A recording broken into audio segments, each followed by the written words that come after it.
Bonjour à tous. Je ne sais pas si vous m'entendez bien. Voilà, bonjour.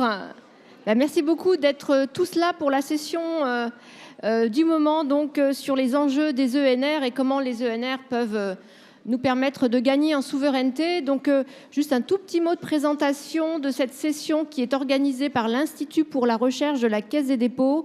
Donc, la Caisse des dépôts est un groupe qui rassemble beaucoup de métiers, mais je vais juste parler d'un métier important qui est au sein de l'établissement public Caisse des dépôts investisseurs de long terme, la Banque des territoires, qui investit dans les territoires et en particulier pour l'adaptation au changement climatique et pour respecter les engagements 1,5 degré du groupe Caisse des dépôts. Donc nous sommes un investisseur dans les énergies renouvelables et ce sujet de la transition et de l'adaptation, c'est un sujet stratégique pour la Caisse des dépôts. C'est la raison pour laquelle nous avons organisé cette session.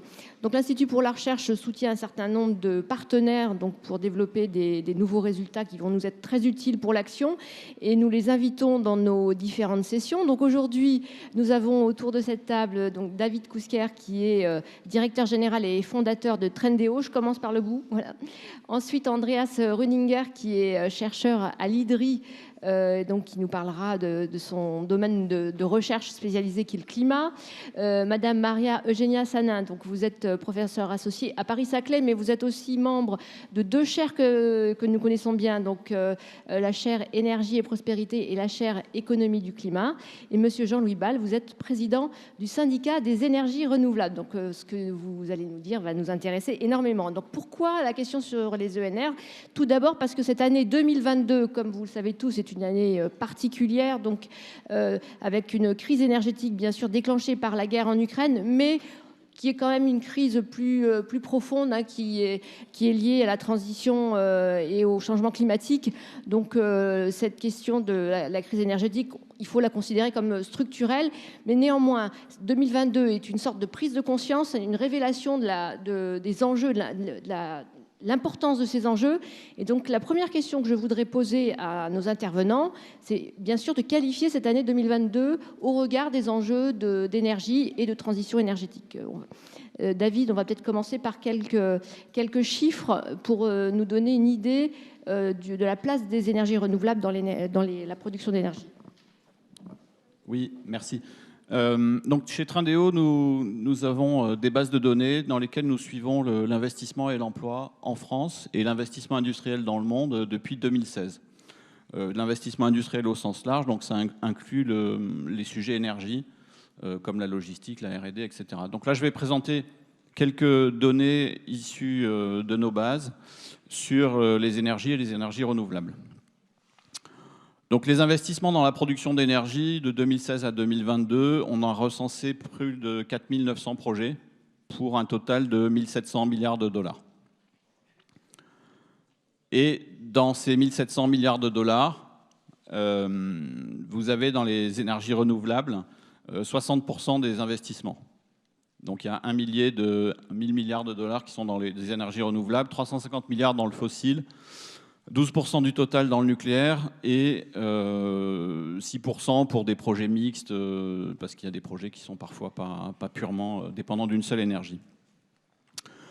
Ça montre quoi? Pour l'Agence internationale de l'énergie, les renouvelables sont à 30% de la production globale d'énergie en 2020. Ça montre que l'investissement, qui devance un petit peu ce que sera la production future, est très majoritairement orienté sur les renouvelables. Si on descend au niveau de l'Union européenne et qu'on regarde cette même répartition des investissements dans la production d'énergie, on a identifié 60 sur 87 milliards d'investissements dans l'Union européenne. Il y en a 60 dans les renouvelables, ce qui fait un pourcentage qui est de 8 points supérieur au niveau mondial. Donc il y a plus de renouvelables dans le mix Union européenne, en tout cas dans l'investissement, qu'au niveau mondial. Il y a moins d'énergie fossile, il y a moins de nucléaire aussi, 3% de moins. Alors 3% de 1000 dollars, ça fait 50 milliards de dollars, donc c'est quelques tranches. Le nucléaire, ça va très très vite. Globalement, l'Union européenne est à entre 5 et 6% de l'investissement dans les renouvelables au niveau mondial. C'est la même chose que la population. Donc c'est la même chose que ça part dans la population mondiale. Donc elle n'est pas en avance particulièrement sur les renouvelables en masse, même si elle l'est dans la proportion de son mix énergétique. Alors sur ces investissements renouvelables, on en a recensé donc 550 dans l'Union européenne. Et on les a représentés par type d'énergie sur cette carte. Et ce qui est assez frappant, c'est la disparité nationale en fait des types d'énergie. On voit un gros projet hydroélectrique en jaune au Portugal. On voit en Espagne de l'éolien terrestre et du solaire. On voit en France de l'éolien offshore et du solaire. On voit tout un couloir d'éolien en mer. Et puis en Suède, de l'éolien terrestre. Mais ce qui saute aux yeux, en fait, c'est qu'il y a des choix nationaux qui sont très forts. Et donc la seule interrogation qu'un néophyte comme moi puisse avoir, c'est de se demander si est-ce qu'on maximise des effets d'échelle en ayant des choix aussi indépendants. Là, j'ai mis quelques données sur les investissements pour la production de batteries, donc qui sont en très forte augmentation depuis 2016. En 2016, on avait moins de 10 milliards d'investissements au niveau mondial recensés. En 2022, on est déjà à 70 milliards. Et on peut constater qu'en 2019, par exemple, l'Union européenne faisait la moitié de l'investissement dans les batteries. Aujourd'hui, elle est à 20%. Donc elle avait un peu d'avance qu'elle a perdu. On voit des investissements massifs dans les batteries. C'est vraiment un secteur dans lequel il y a des très très grands projets à plusieurs milliards de dollars d'investissement et plusieurs milliers de salariés. On peut noter aussi qu'il n'y a que 36% des investissements pour la production de batteries dans l'Union européenne qui sont le fait d'entreprises européennes. Le reste, ce sont des entreprises étrangères. Et j'ai mis un dernier point sur deux tendances récentes, c'est-à-dire que c'est aussi associé souvent avec la montée de l'hydrogène, c'est qu'il y a de plus en plus de sites industriels qui s'organisent pour produire leur propre énergie. Que ce soit de l'hydrogène ou bien de la biomasse. Enfin, il y a pas mal de types de produits, mais l'hydrogène, on voit vraiment des projets massifs couplés à des investissements dans le renouvelable, solaire ou éolien, pour produire l'hydrogène. Et ça conduit, on voit aussi par exemple des logisticiens avec des dépôts de 40 000 mètres carrés de toiture qui se couvrent de panneaux solaires. Donc, qu'ils essaient de s'alimenter en tout temps ou partie en renouvelable, on voit beaucoup d'industriels se mettre à devenir non pas producteurs d'énergie, mais à se pencher très sérieusement sur le sujet. Dernier point, les investissements dans la filière hydrogène en France. Donc pas seulement la production d'hydrogène elle-même, mais la production de contenants, de stations de recharge et autres. On voit sur cette courbe une augmentation très très forte depuis 2010. Et en 2022, on est à 2,5 milliards d'investissements recensés dans cette filière-là en France. Merci. Merci beaucoup. Merci beaucoup. Je ne sais pas si ça marche. Merci beaucoup. Donc, nous allons maintenant continuer. Donc, première question, je vous disais la situation en 2022. Alors, je vais peut-être vous demander d'y répondre assez rapidement, puisqu'on va revenir ensuite sur une deuxième question qui sont quels sont les freins au déploiement des ENR et comment pouvoir accélérer l'investissement dans les ENR. Donc, Maria Eugenia, donc comment, pour vous, comment caractériser la situation en 2022 ? Alors, la première chose qu'il me semble que c'est important de rappeler, c'est qu'on a une forte dépendance aux énergies fossiles, aussi bien au niveau français qu'au niveau européen. Et c'est en 2022, on s'aperçoit de cette dépendance, mais cette dépendance, elle est de longue date, même avant que les réacteurs nucléaires soient fermés. C'est-à-dire, avec des données de 2019, on peut voir que le pétrole en consommation était 44% de la consommation. Donc on regarde la consommation dans son ensemble en France. Et gaz 22%, nucléaire 17%. Donc on a cette idée que grâce au nucléaire, on est moins dépendant que la moyenne européenne. On est tout à fait dans la moyenne européenne en termes de dépendance aux énergies fossiles. Il y a juste le nucléaire substitue le charbon dans la moyenne par rapport à la moyenne européenne. Donc on est très dépendant des énergies fossiles et on l'a été pendant longtemps. C'est juste qu'en 2022, on s'aperçoit de ça. Et qu'est-ce qu'on voit, qu'est-ce qu'on observe en 2022? Effectivement, pour changer cette dépendance aux énergies fossiles, il faut des investissements dont on a parlé tout à l'heure. Et ça prend un tout petit peu de temps, mais ça qu'on peut observer déjà en 2022, c'est qu'est-ce qui se passe dans les marchés financiers. Est-ce qu'on voit qu'il y a une attractivité des énergies renouvelables vis-à-vis des énergies fossiles? Est-ce qu'il y a une substituabilité des énergies renouvelables vis-à-vis des énergies fossiles? Et donc, dans mes recherches, on n'analyse pas juste le 2022, mais en général, on trouve que lorsqu'il y a une crise, donc un choc sur le marché du pétrole ou sur le marché du gaz, l'attractivité des énergies renouvelables dans les marchés financiers augmente. Donc, on peut espérer qu'effectivement, cette crise sert de quelque sorte pour accélérer l'investissement dans les renouvelables en général. Merci beaucoup. Andreas, un point de vue sur 2022? Alors, dans la lignée de ce que disait Maria Eugenia, on est devant une crise des énergies fossiles aujourd'hui. Une dépendance qui pour la France représente les 2/3 de sa consommation d'énergie finale totale, donc ça reste assez important. Et on est dans un environnement aujourd'hui, les prix des énergies fossiles ou de l'énergie tout court sur le marché de gros a été multiplié environ par 10 pour le prix du gaz naturel, pour le prix de l'électricité sur le marché de gros européen. Et qu'est-ce que ça veut dire? Ça veut dire qu'on vit dans un monde assez différent, y compris pour les investissements, parce qu'en fait, aujourd'hui, ce qu'on constate, c'est que les énergies renouvelables, dans ce contexte de crise, sont un levier de résilience assez fort. Donc aujourd'hui, par exemple, la CRE, la Commission de régulation de l'énergie, constate pour la France que les énergies renouvelables électriques, au lieu de coûter aux contribuables français, vont générer 10 milliards d'euros de recettes pour l'État en 2022, donc vont aider à financer l'ensemble des mesures de gestion de la crise et vont rapporter jusqu'à 20 milliards d'euros en brut sur l'année 2023, là aussi pour financer le bouclier tarifaire. Donc on est dans un contexte économique qui est assez différent par rapport à ça, qui est à la fois une opportunité, parce qu'en fait on se rend compte que dans ce contexte-là, les énergies renouvelables sont beaucoup plus attractives pour renforcer notre résilience, pour produire de l'énergie pas seulement à un prix moins cher que ce qu'on a aujourd'hui, mais à un prix stable, prévisible dans le temps. Et les acteurs industriels, dans leurs investissements, ils ont besoin de ça. Ils ont besoin de cette visibilité sur les prix à plus long terme.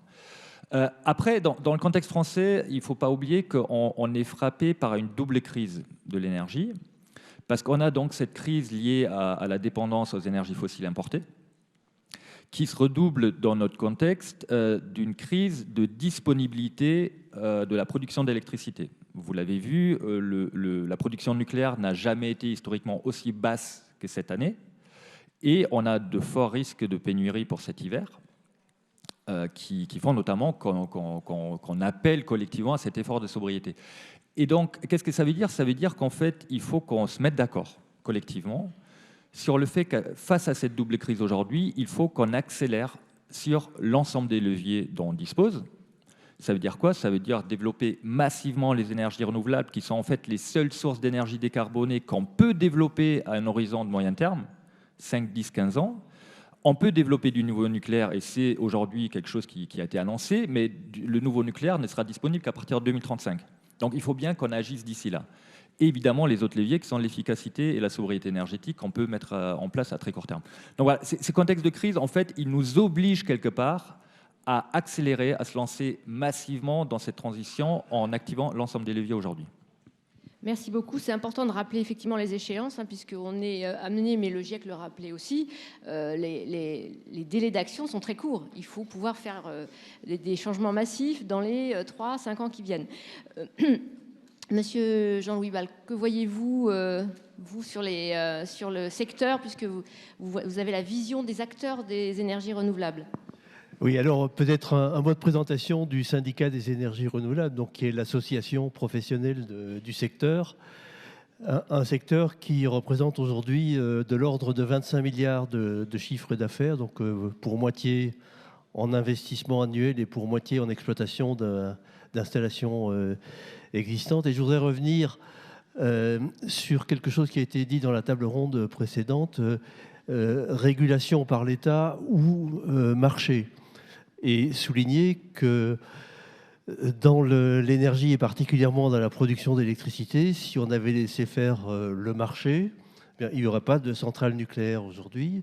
Il n'y aurait aucun investissement qui aurait été fait dans les énergies renouvelables parce que aussi bien le nucléaire que les renouvelables, ça demande un amortissement sur le long terme et que donc si on laisse faire le marché, c'est uniquement du court terme, donc du gaz ou du charbon qui sera réalisé. Et c'est important parce que si vous me demandez comment le secteur des renouvelables a réagi donc, au contexte énergétique de cette année, avec les prix qui se sont envolés, on a une partie du marché qui réagit directement, et je pense particulièrement au secteur de l'habitat individuel, où le chauffage au bois connaît un succès jamais connu auparavant, les pompes à chaleur également. Mais sur la production d'électricité, enfin sur tout ce qui est régulé par l'État, il n'y a pas de réaction immédiate du marché. C'est-à-dire qu'il y a les impacts que Andreas a soulignés sur le budget de l'État, auquel les renouvelables existantes vont contribuer, mais il n'y a pas un effet immédiat sur le déclenchement de nouveaux investissements parce que justement ce sont des prix régulés et qu'il faut que l'État adapte sa régulation à l'évolution des prix. Et donc pour revenir sur 2022, on va connaître, je pense, sur les renouvelables, une relativement bonne année, et notamment parce qu'on a enfin un parc éolien en mer qui tourne. Mais c'est un investissement qui a été décidé il y a 10 ans. On en aura encore deux qui vont tourner l'année prochaine.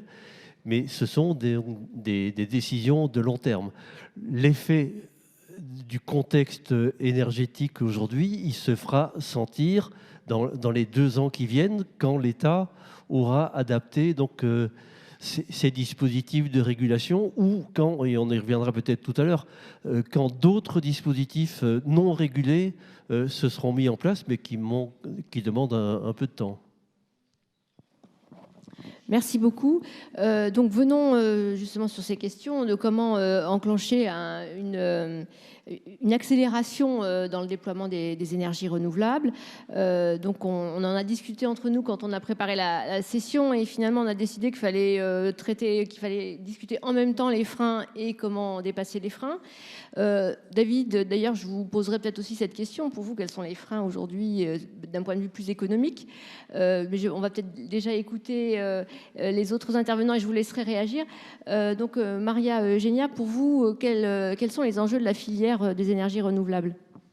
Alors, mes collègues ici sont justement leur expertise et ils vont, je suis sûre, détailler avec d'une façon très pertinente les différentes barrières au développement des renouvelables vis-à-vis de l'acceptabilité compte tenu du fait que tous les parties prenantes doivent être appelées à la table pour pouvoir accélérer un ensemble de projets, les problèmes administratifs et de bureaucratie en général.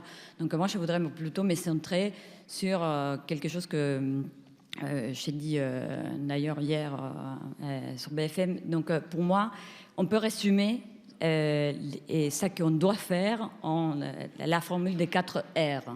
Donc renouvelable, bien sûr, c'est une chose. Réseau, il ne faut pas oublier que pour développer massivement les renouvelables, il nous faut un réseau qui puisse s'accorder. Il faut plus d'interconnexion pour que l'intermittence soit moins importante parce qu'on peut coupler des différentes sources. Et il faut un réseau où on puisse intégrer des batteries pour l'intermittence et on puisse aussi accorder la cogénération, l'autoconsommation, etc. Donc le réseau. Donc renouvelable, réseau, rénovation et régulation. Donc la régulation, elle est très importante. Il y a une partie, à l'intérieur de la régulation, il y a la question de légiférer pour des nouvelles formes d'intégration, des nouvelles sources, comme la cogénération, autogénération, etc. Et il y a aussi une partie de la campagne présidentielle était sur la planification écologique. La planification écologique à l'intérieur, la planification de notre souveraineté énergétique. Et donc en Europe, on est des importateurs nets des énergies fossiles. Donc où notre indépendance énergétique et notre sécurité d'approvisionnement doit venir par des choses qu'on peut générer nous, notamment les renouvelables dans le sens large, biocombustibles, hydrogène, batteries. Et pour faire tout cela, il nous faut aussi, la table ronde précédente l'a rappelé, des différents matériaux qui sont stratégiques et que l'Europe devrait, de quelque sorte, se mentionner, mais très latéralement dans le programme REPowerEU, donc la diversification des approvisionnements de sources énergétique, il faut penser aux matériaux nécessaires pour produire nos batteries, pour installer nos panneaux, etc. etc. Vous parlez des métaux rares. Je parle de métaux rares et des matériaux qui ne sont pas rares, par exemple le lithium, mais que il y a d'une façon très abondante en dehors de l'Europe et que actuellement sont shippés en Chine pour produire des batteries qu'on importe après. Il n'y a pas de raison pour faire ça. On pourrait tout à fait les importer directement et produire nos batteries ici, par exemple. Et on parlait avec Andreas, l'importance des batteries, ce n'est pas juste pour les voitures, mais aussi pour le backup dans le réseau électrique. Merci beaucoup. Andreas, que faut-il faire pour accélérer ? Alors, je vais essayer de parler de 4 enjeux qui sont à la fois des points bloquants, mais aussi des leviers pour avancer. Je pense qu'en France, très clairement, le premier obstacle aujourd'hui, il est politique. Je l'évoquais tout à l'heure. Tant qu'on n'arrive pas à se mettre d'accord sur une vision collective à l'échelle politique, à l'échelle des citoyens, pour se dire oui, il faut qu'on accélère les énergies renouvelables, oui, on développe du nucléaire en même temps, il faut les deux, mais on arrête aujourd'hui de jouer sur cette controverse stérile de dire c'est l'un ou c'est l'autre. Tant qu'on reste là-dedans, on n'avance pas. On a déjà perdu 10 ans en France, il faut le dire, et c'est peut-être aussi une des causes pourquoi on se retrouve dans cette situation de fragilité du système électrique aujourd'hui. Juste pour donner un exemple, on a énormément de controverses en France sur les énergies renouvelables, c'est pas bien parce que c'est intermittent, le nucléaire, c'est pas bien parce qu'il y a des déchets. Et en fait, il faudrait quand même à un moment donné qu'on passe à autre chose, qui serait de dire, certes, aucune source d'énergie n'est parfaite. Donc oui, le nucléaire a des problèmes, le nucléaire a des difficultés de démantèlement, de déchets. C'est autant de problèmes que notre société doit gérer. Ce n'est pas quelque chose qui fait qu'il faut abandonner une source d'énergie, c'est des choses qu'il faut résoudre collectivement. De la même manière que sur les énergies renouvelables, oui, il y a des difficultés sur l'intermittence, sur certains matériaux, sur la souveraineté derrière. C'est des problèmes à résoudre. Ce n'est jamais des choses qui font qu'il ne faut pas y aller. Et si on n'arrive pas collectivement à se mettre ça en tête, on a énormément de mal à vraiment avancer parce que derrière, en fait, il y a tout un tas de choses qui en découlent à tous les niveaux de l'État, de manque de volonté politique, ça soit au niveau des préfectures, du gouvernement, etc. Donc, on a du mal à avancer. Donc, ça, c'est vraiment le premier aspect pour moi, le facteur politique. Le deuxième, et Maria-Eugénie l'a évoqué, c'est la réglementation.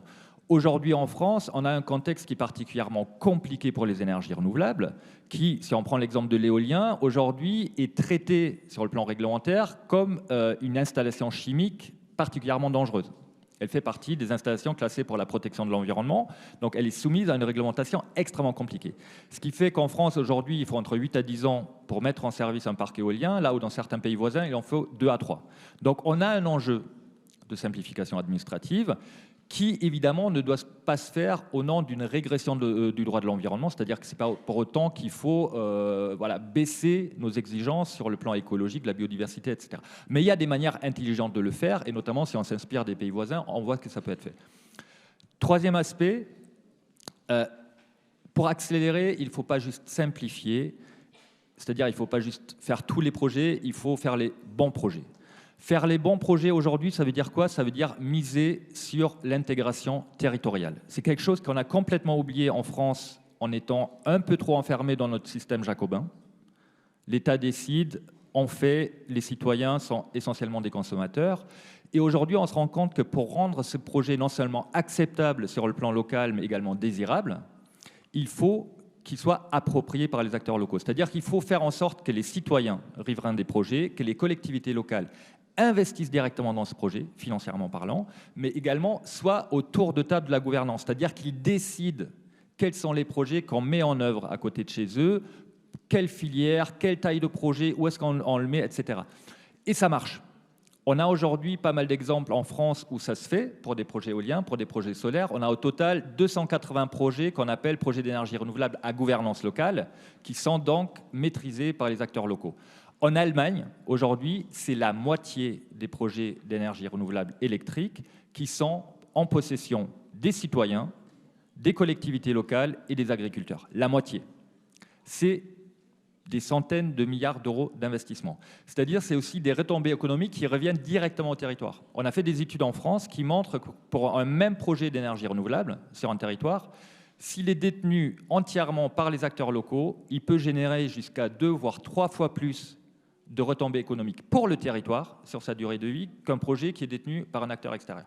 Donc il y a un énorme enjeu d'appropriation locale pour organiser une transition qui soit perçue comme juste et qui fasse qu'en fait on n'ait pas d'opposition locale contre des projets qui soient un peu perçus comme un envahissement du territoire sans justement avoir cet enjeu de redistribution derrière.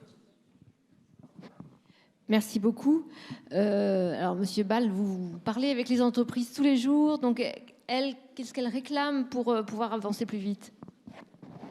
D'abord, je voudrais dire que je souscris à la totalité de ce que vient de dire Andreas sur la question de la volonté politique, sur la simplification des procédures, l'accélération des demandes d'autorisation, la gouvernance territoriale.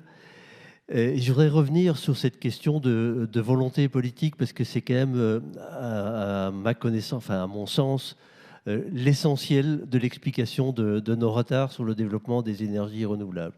Nous avons en France un raccourci qui anesthésie toute réflexion sur la politique énergétique. Ce raccourci, c'est énergie égale électricité, ce qui est complètement faux parce que l'électricité, donc, dans notre pays, c'est 25% de la consommation d'énergie.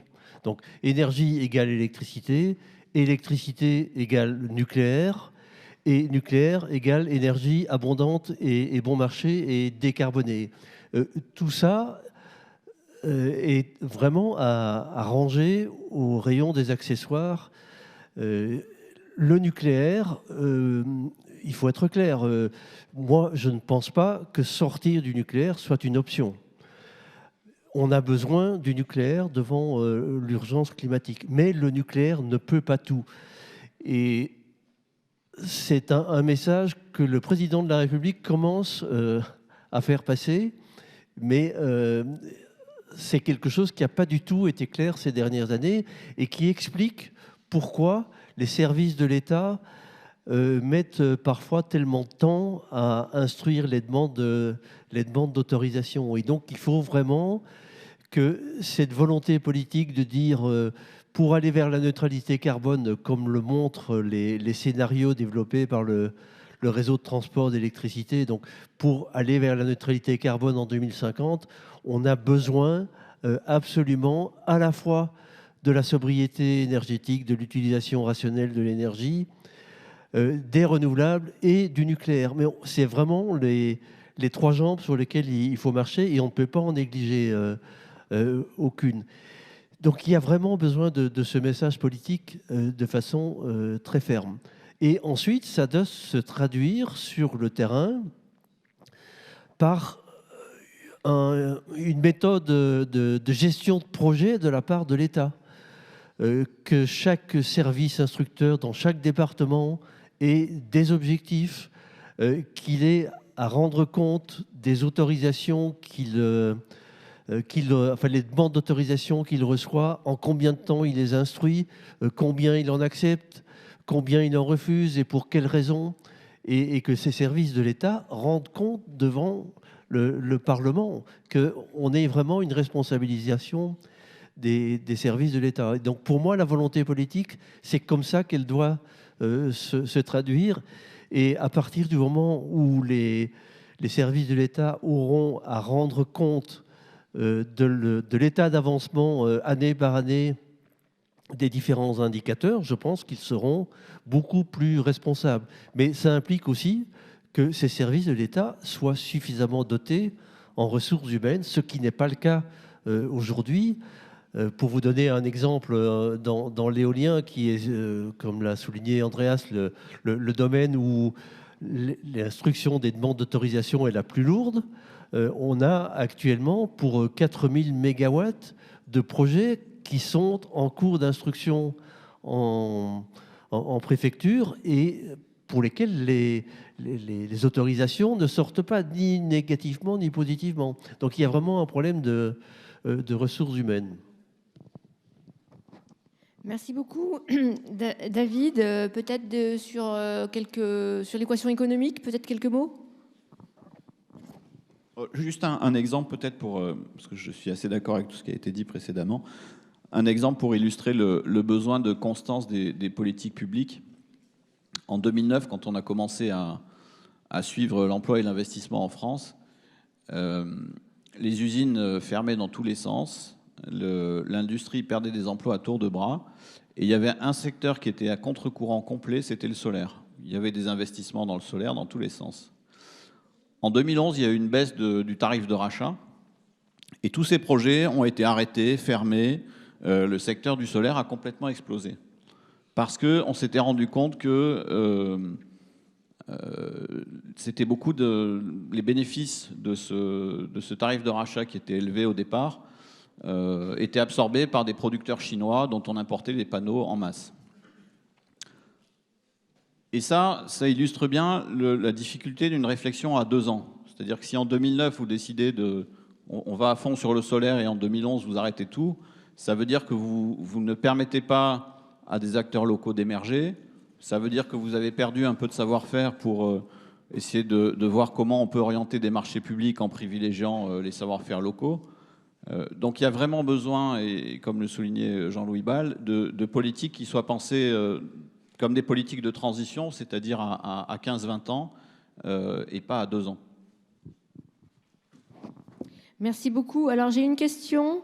Donc d'ailleurs, n'oubliez pas de poser vos questions. Vous pouvez lever la main en salle ou poser vos questions avec le hashtag Printemps de l'écho derrière vos écrans. Sur le lithium, pourquoi ne pas exploiter le lithium d'Alsace et de Bretagne? Quelqu'un peut-il répondre? Monsieur Bal. Oui, il faut savoir que le lithium, je pense que ça a été dit, c'est pas un matériau rare. Alors, il est pour le moment, son exploitation est concentrée dans un petit nombre de pays, et c'est ça le problème que cela pose aujourd'hui. Mais il y a des ressources de lithium dans beaucoup d'autres endroits, et vous avez mentionné l'Alsace. C'est dans les eaux géothermales, il y a suffisamment de ressources en lithium pour approvisionner le marché français de la batterie, mais ça nécessite encore un certain nombre de travaux pour séparer le lithium des eaux géothermales qu'on trouve à 2500 mètres de profondeur. Mais ça permettrait de combiner à la fois une production d'énergie renouvelable, celle de la géothermie, peut-être pour des besoins en chaleur, peut-être pour des besoins en électricité, ou les deux, et donc cette production de lithium. Et il y a donc des projets de recherche qui sont en cours pour le moment pour amener cette exploitation vers une rentabilité économique. Et ça se passe à la fois en Alsace et puis de l'autre côté de la frontière, dans le bassin rhénan allemand, qui a les mêmes ressources. Pour les autres régions, je ne connais pas, mais l'exploitation du lithium en Alsace, ce n'est pas du rêve, hein. Donc c'est quelque chose qui est sérieusement pensé actuellement. Oui, je voudrais juste complémenter. Donc, en fait, l'enjeu sur le lithium, par exemple, c'est qu'il y a des régions dans le monde, notamment l'Australie et les triangles du lithium en Amérique latine, Chili, Bolivie, Argentine, où le lithium, il est abondant et relativement, par rapport à le projet mentionné, relativement pas cher par rapport à ces projets qui impliquent beaucoup plus d'investissements, et il faut que ça s'inscrit dans un projet plus large. Donc, il n'y a pas de raison. La France doit aussi investir en dehors de ses frontières en participant dans la chaîne des valeurs des matières qui ne sont pas rares. On a de la chance que ça soit le cas dans le lithium, et pour pouvoir produire notamment les batteries à l'intérieur de l'Europe, et pas seulement en France d'ailleurs, en partenariat. Il y a le partenariat franco-allemand pour la création de certains gigafactories. Donc la question, plus que se concentrer juste sur la mine, il y a toute une chaîne de valeurs liées à l'extraction et l'utilisation de certaines matières pour après les transformer dans des batteries. Et c'est là où il me semble qu'on a une opportunité, qu'on est en train de rater de quelque chose au niveau européen, parce que il y a sur des autres énergies renouvelables, effectivement, par exemple, la fabrication des panneaux photovoltaïques. La Chine, elle avait des matériaux à l'intérieur de ses frontières qui lui donnaient cet avantage comparatif de quelque chose que vous avez étudié dans votre cours d'économie.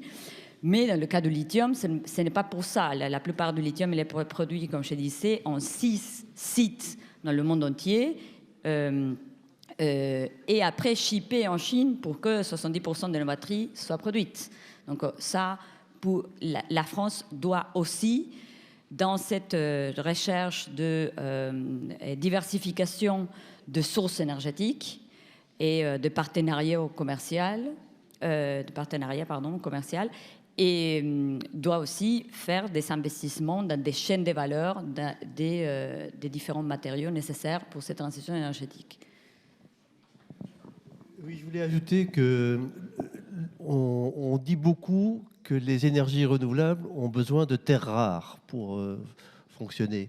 Alors, dans le solaire photovoltaïque, il n'y a aucune terre rare. Dans l'éolien terrestre, sur le parc installé en France, il y a à peu près 6% seulement du parc qui fonctionne avec des aimants permanents qui ont nécessité l'utilisation de terres rares. Je dis ça, c'est sur l'éolien terrestre. Sur l'éolien en mer, et là c'est général sur toute l'Europe, on a besoin aujourd'hui de terres rares dans les éoliennes parce qu'elles ont besoin d'aimants permanents pour, je ne vais pas rentrer dans les détails techniques, mais pour ne pas utiliser de multiplicateurs, etc. Donc pour alléger le poids des éoliennes et pour être plus efficace, on a besoin de terres rares, effectivement, le néodyme et le dysprosium. Mais tous les fabricants sont bien conscients du problème et travaillent en R&D aujourd'hui à substituer ces terres rares par d'autres composants pour pouvoir continuer à utiliser des aimants permanents. Donc, ce n'est pas un sujet, parce que moi j'entends ça tous les jours, hein, les énergies renouvelables, on va dans l'impasse parce qu'on a besoin de terres rares, c'est complètement faux. Là où on a beaucoup plus de problèmes à envisager pour le futur, c'est sur des matériaux qui ne sont pas rares, comme le cobalt ou comme le cuivre.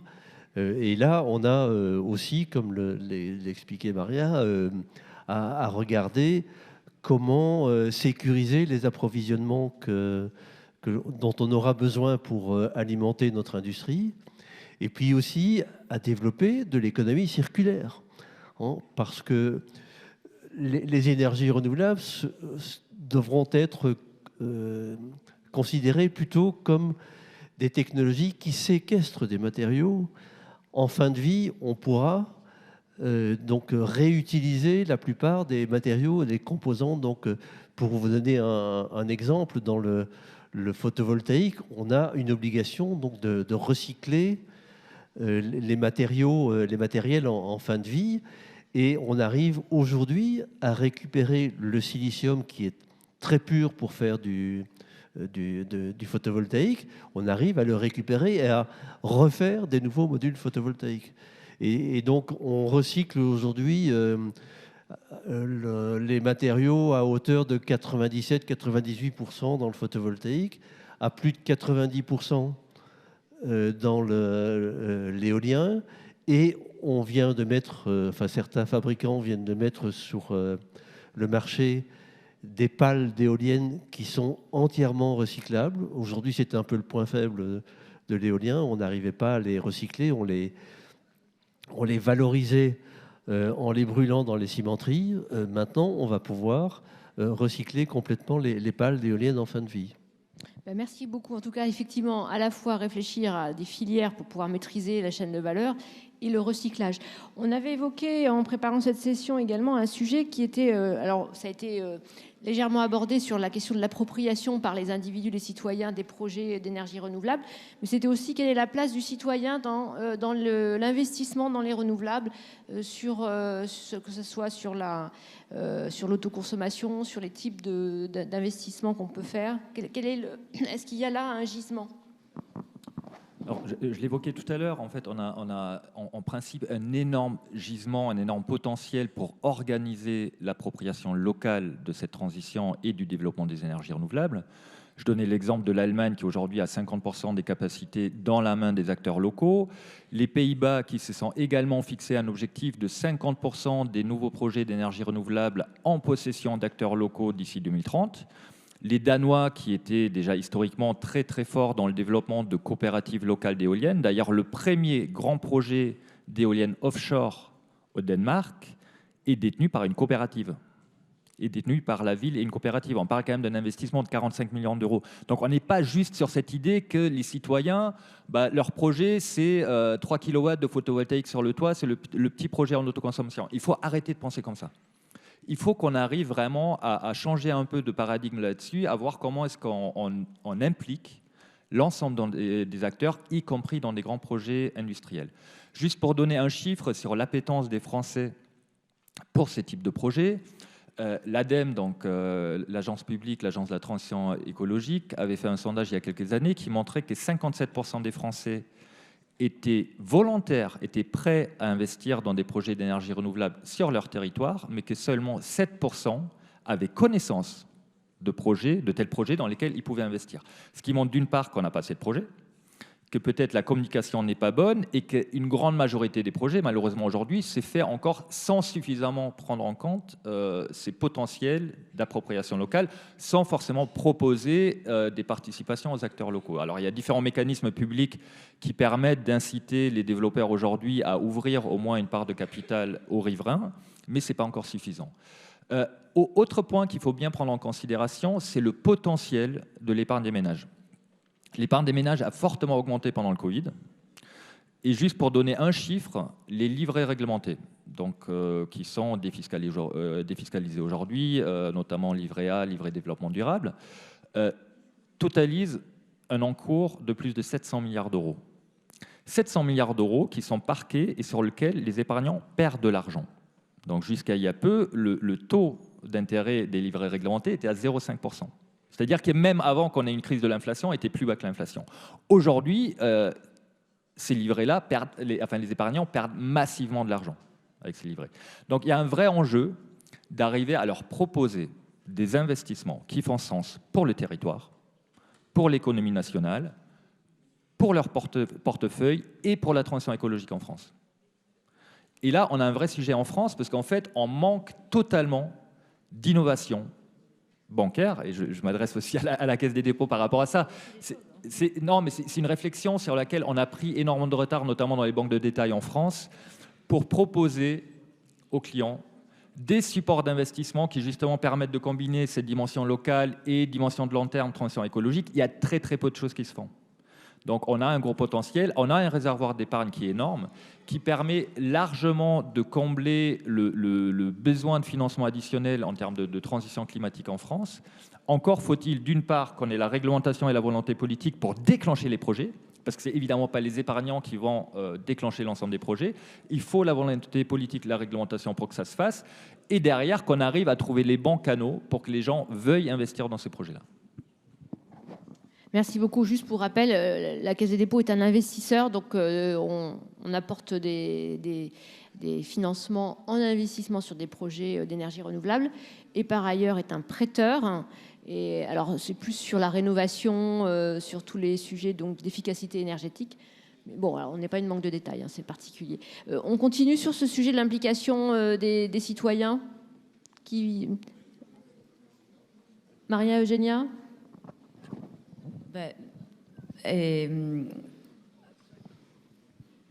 Moi, sur l'implication des citoyens, il me semble que le seul message, disons, que je voudrais passer, et c'est en lien aussi avec la table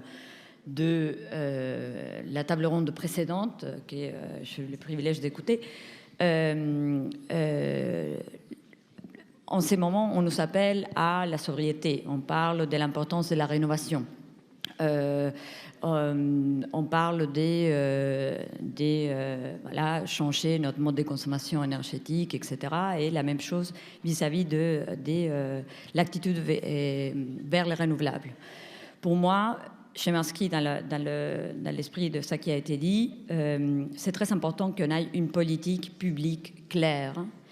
Donc, si on croit au marché, si on croit au prix comme signaux de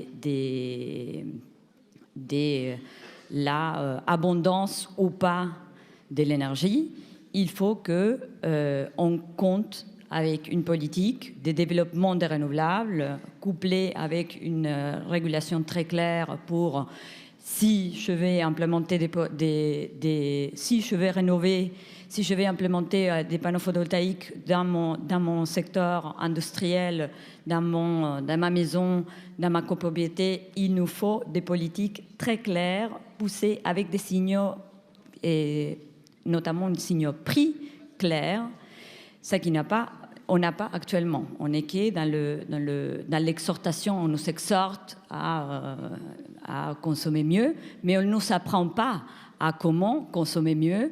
On ne nous apprend pas comment on peut investir dans cette transition, comment on peut utiliser comment on peut renouveler notre maison. Donc, cette crise, c'est une opportunité pour changer notre mode de consommation, notre mode d'investissement.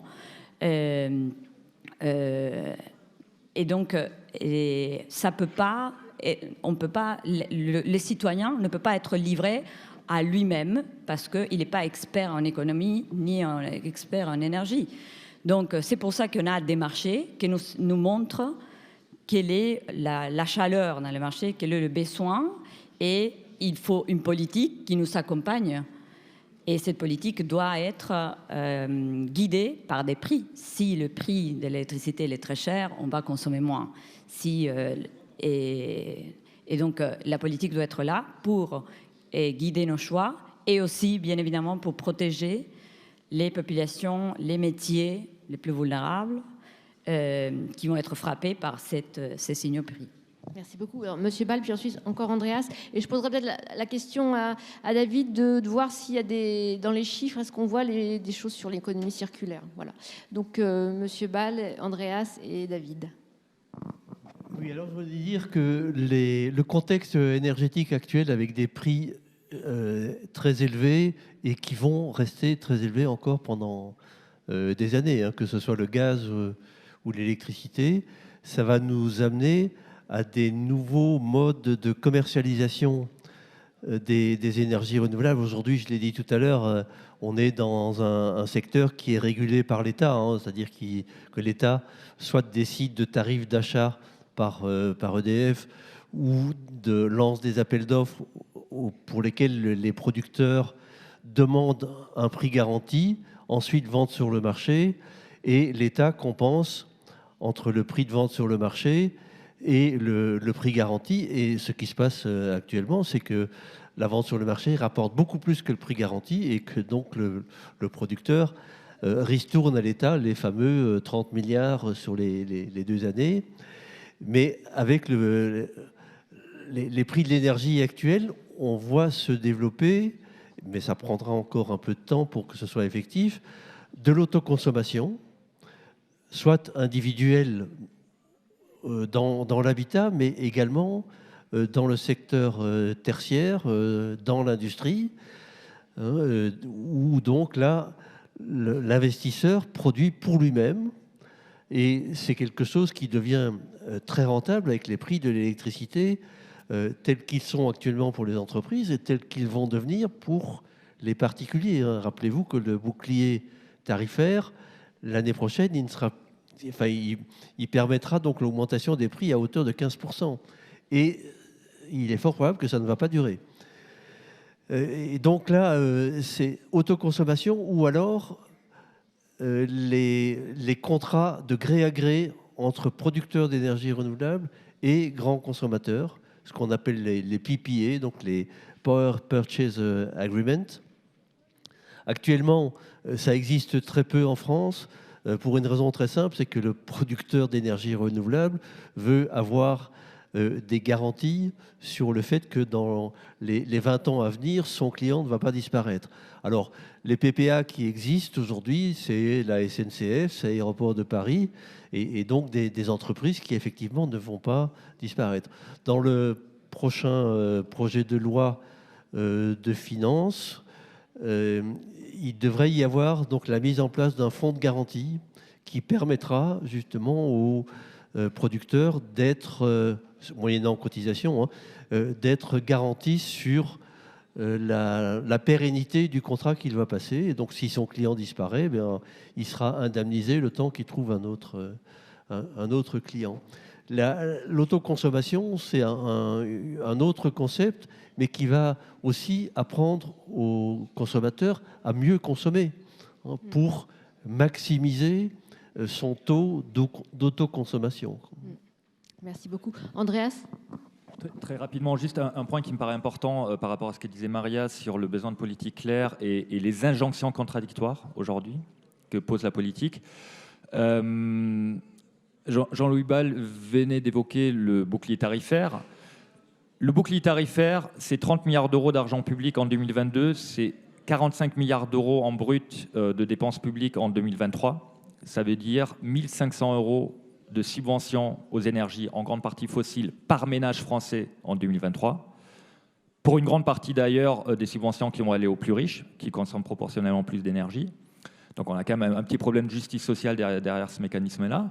Et surtout, on a un vrai problème en termes d'injonctions contradictoires parce que le message qu'on donne aux gens, c'est ne vous inquiétez pas, on subventionne l'ensemble de votre consommation d'énergie, quel que soit le niveau de consommation. C'est-à-dire qu'on subventionne évidemment le ménage qui ne se chauffe qu'à 19 degrés dans un petit logement et qui est déjà en précarité énergétique, mais on subventionne au même taux le ménage qui va chauffer sa piscine en plein hiver.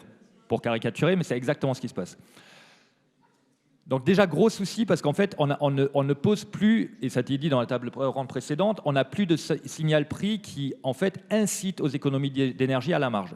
Pour donner un exemple de ce qui peut être fait différemment, en Allemagne aujourd'hui, ces mêmes boucliers tarifaires sera mis en place sur le gaz, mais uniquement sur 80% de la consommation historique pour les ménages. Donc on les incite au maximum à économiser de l'énergie sur la part marginale pour justement bénéficier en fait l'incitation. Et le tarif préférentiel s'applique uniquement à 70% de la consommation pour les entreprises. Donc on maintient en fait cette incitation marginale, c'est très important. Deuxième grande injonction contradictoire en France, la gestion de la crise énergétique se focalise uniquement sur le court terme. C'est-à-dire que l'État français, pour l'instant, a mis en place le bouclier tarifaire 30 milliards en 2022, 45 milliards d'euros en 2023, 0 € de plus pour la rénovation énergétique, 0 € de plus pour les énergies renouvelables, 0 € de plus pour la mobilité électrique. À l'IDRI, on avait proposé quelque chose de très simple au début de la crise, c'était de dire 1 € égale 1 €. Pour chaque euro que l'État met à l'aide au paiement des factures énergétiques ou au blocage des tarifs, il met 1 € de plus dans la transition. C'est la seule manière d'avancer face à une crise, et ça a été dit, une crise qui dure, une crise qui va durer au moins les 5 prochaines années. Et donc, on ne pourra pas, ad vitam aeternam, prolonger ces mêmes boucliers tarifaires. Évidemment, il faut qu'on aide les plus vulnérables à payer leurs factures, ça va de soi. Mais il ne faut pas aider tout le monde de la même manière, déjà. Et de l'autre côté, il faut absolument qu'on arrive à renforcer la résilience. Si on n'aide pas les gens à consommer moins, à consommer mieux, en fait, la prochaine crise qui va arriver, qui va peut-être être encore plus lourde que celle-ci, on sera encore plus mal en point pour y reprendre. Et pour donner un tout dernier exemple par rapport à ça, si on avait respecté nos objectifs de rénovation énergétique quand c'était nous-mêmes imposés sous Nicolas Sarkozy en 2008 lors du Grenelle de l'environnement, on n'aurait plus été dépendant du gaz russe depuis 2020 en France. Voilà, c'est tout.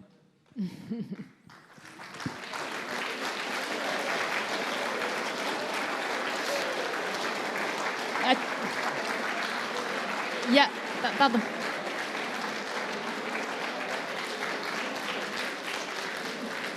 Merci beaucoup. Je voulais quand même poser. Enfin, il y avait. Il nous reste. Attendez, il nous reste quand même quelques minutes. Je voulais faire réagir David Kousker sur la question du recyclage et des circuits courts, ce qui me permet de transmettre la question sur le fait que les batteries ne sont pas écologiques avec le lithium, cobalt, nickel, etc. Donc, problème du recyclage des batteries. Et puis, dernier point, si quelqu'un a une question dans la salle, c'est maintenant. David Kousker. Oui. Alors, sur le recyclage, je n'ai pas de chiffres, mais il y a une chose qui est sûre, c'est qu'il y a de plus en plus de projets. On recycle de plus en plus de choses et c'est de plus en plus technologique. C'est-à-dire que les projets qu'on voyait quand on a commencé, nous, à regarder au jour le jour ce qui se passait en 2009, c'était du recyclage où on prenait des vieux vêtements et on les mettait dans la bonne case. Là, on recycle de plus en plus de choses avec de la chimie, avec de la physique. Ça devient extrêmement technologique. Si je veux revenir juste un tout petit peu sur la place du citoyen, je voulais juste citer quelques exemples de types de projets qui sont intéressants. On a les plateformes de financement qui jouent un rôle, avec notamment des projets de centrales solaires ou d'éoliennes qui sont financés par des campagnes organisées localement de financement collectif. Donc il y a le biais du financement qui peut jouer. Il y a un type de projet aussi qui est très souvent collectif ou coopératif, c'est la méthanisation, parce que ça vient souvent de regroupements d'agriculteurs qui ont de la biomasse à recycler et qui s'organisent pour créer et mettre en place un système de méthanisation. On voit de plus en plus, ça je l'avais déjà dit, des industriels qui s'intéressent à produire eux-mêmes leur énergie, et ça c'est évidemment facilité par la montée des prix. Et on a aussi beaucoup de boîtes qui innovent dans des tas de domaines. Tout à l'heure, je cherchais sur le lithium. On a des toutes petites boîtes françaises qui travaillent par exemple sur des batteries au zinc. Donc là, il n'y a plus de problème de lithium du tout. Mais elles manquent souvent de passage à l'échelle. On a par exemple une société française dans les Bouches-du-Rhône, je crois, qui fait des panneaux solaires à la fois photovoltaïques et thermiques. C'est-à-dire qu'il y a de l'eau qui circule sous le panneau solaire, ce qui a l'avantage de le refroidir et d'améliorer son rendement. Donc c'est assez intéressant économiquement, mais ils sont tout petits et il manque pour passer à l'échelle le fait que le particulier qui a envie de faire ce choix, il doit investir beaucoup, c'est rentable sur 20 ans, mais il doit tout faire tout seul et notamment aussi souvent trouver son installateur. C'est-à-dire qu'il manque souvent un lien entre le produit et l'adoption au quotidien, c'est qu'il n'y a pas les gens pour mettre les choses en place facilement et pour que on passe. Ça demande un engagement aujourd'hui très militant et pour que le citoyen puisse se prononcer un peu plus pour les renouvelables, il faut lui faciliter les choses. Et il y a beaucoup d'ingénierie à faire dans le domaine à la fois financier et puis très pratiquement pour l'installation. Voilà ce que je voulais dire à défaut de chiffres. Merci beaucoup. Une question ? Oh là, oh là, oh là, alors, il y en a plein. Alors, monsieur Homeland, vous aviez levé la main tout de suite. Je vais prendre d'abord les questions de ce côté-là. Donc, 2 questions. Et puis après, je vais aller prendre de ce côté-là. Bonjour, je m'appelle Nicolas et ma question, ça serait sur les énergies renouvelables parce que les éoliennes, elles durent sur 30 ans, entre 15 et 30 ans. Donc j'aimerais savoir, vu qu'elles sont dans la vie marine, où ça va impacter la vie marine au niveau que les éoliennes, à un moment, elles seront plus utilisables au niveau de 30 ans. Donc elles vont aller où? Et par exemple, pour les batteries de voitures aussi, parce que les batteries de voitures, elles sont faites avec plusieurs ingrédients chimiques, et une fois qu'elles seront plus utilisables, où tout ça va aller? Merci beaucoup. Donc, c'est la fin de vie des produits. Il y avait une deuxième question peut-être à côté. Non, je ne sais pas. J'ai le spot. Non, il n'y en avait pas. Alors, peut-être une autre de ce côté-là. Il y a un monsieur un peu en hauteur. Excusez-moi. Un peu en hauteur. Voilà. Une deuxième, puis il y en a une troisième un peu plus haut. Bonjour. Moi, j'avais une question. On vous écoute. Oui. J'avais une question concernant l'efficacité énergétique des énergies renouvelables et savoir, en comparaison, combien d'éoliennes, par exemple, il faudrait pour produire autant d'énergie qu'une centrale nucléaire. Parce que ça pose le problème de l'agencement du territoire. C'est-à-dire, est-ce qu'on doit détruire la biodiversité? Est-ce qu'on doit impacter les agriculteurs avec des éoliennes sur le territoire? Ou alors l'efficacité énergétique des énergies renouvelables est-elle satisfaisante? Merci. Alors, juste une question. Ça me permet... On va prendre une troisième question. Alors, c'était pas le sujet de la session, mais... précisons quand même, pour faire le lien avec le thème général du printemps de l'économie, que si on fait du renouvelable, c'est qu'à côté, on fait de la sobriété. Et donc, on fait aussi de l'efficacité. L'efficacité, c'est sur les bâtiments, etc. Donc, on ne peut pas séparer les questions. Donc, je comprends votre question, mais c'est vrai que si on va vraiment dans une stratégie de renouvelable, ça veut dire qu'on fait à côté de l'efficacité, c'est-à-dire la rénovation et surtout de la sobriété. Troisième question. Jean-Pierre Blin, je suis retraité avec une formation d'électricien. Je suis très étonné de ne pas voir beaucoup d'articles dans les journaux, revues professionnelles, qui comparent les possibilités de stockage d'une énergie, puisque tout le monde sait que l'énergie renouvelable, c'est bien sur le papier, mais elle ne fonctionne que s'il y a du stockage à côté, puisque les consommateurs ont besoin de courant au moment où ça leur plaît et non pas au moment où souffle le vent. Merci de votre attention. Alors, on va...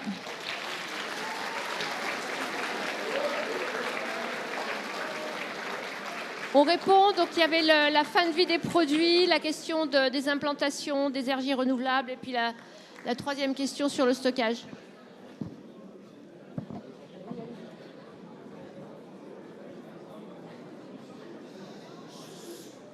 S'il vous plaît, Oui, termine là.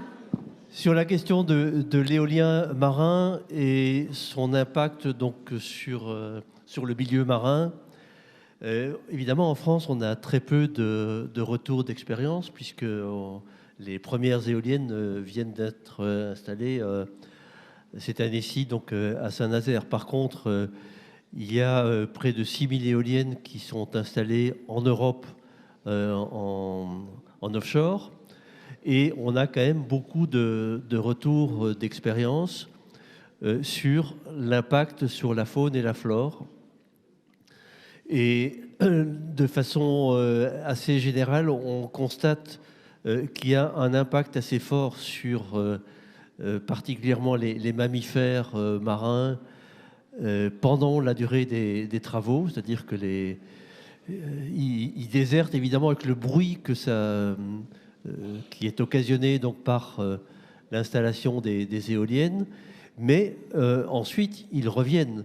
Et il y a même création donc de réserves naturelles, de frayères artificielles autour des mâts d'éoliennes. Donc je ne pense pas qu'il y ait un impact très fort sur la biodiversité marine.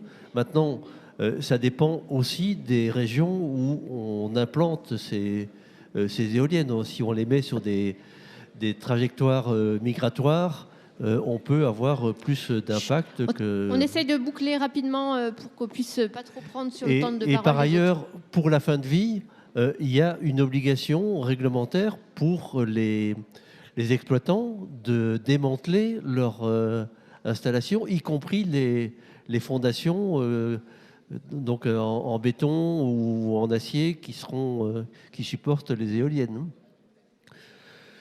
Sur l'efficacité énergétique des éoliennes, comme des panneaux solaires, je voudrais rappeler un seul chiffre, c'est qu'une éolienne doit fonctionner pendant 1 an avant de rembourser toute l'énergie qui a été nécessaire pour sa fabrication et son installation.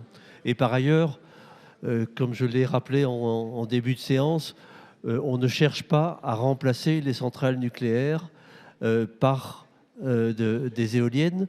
On va se retrouver donc dans un système électrique qui va combiner l'ensemble des ressources énergétiques électriques, qui sont l'hydroélectricité, qui sont le solaire, qui sont l'éolien, qui sont le nucléaire, et il y aura peut-être encore quelques reliquats de gaz justement pour assurer donc l'équilibre final.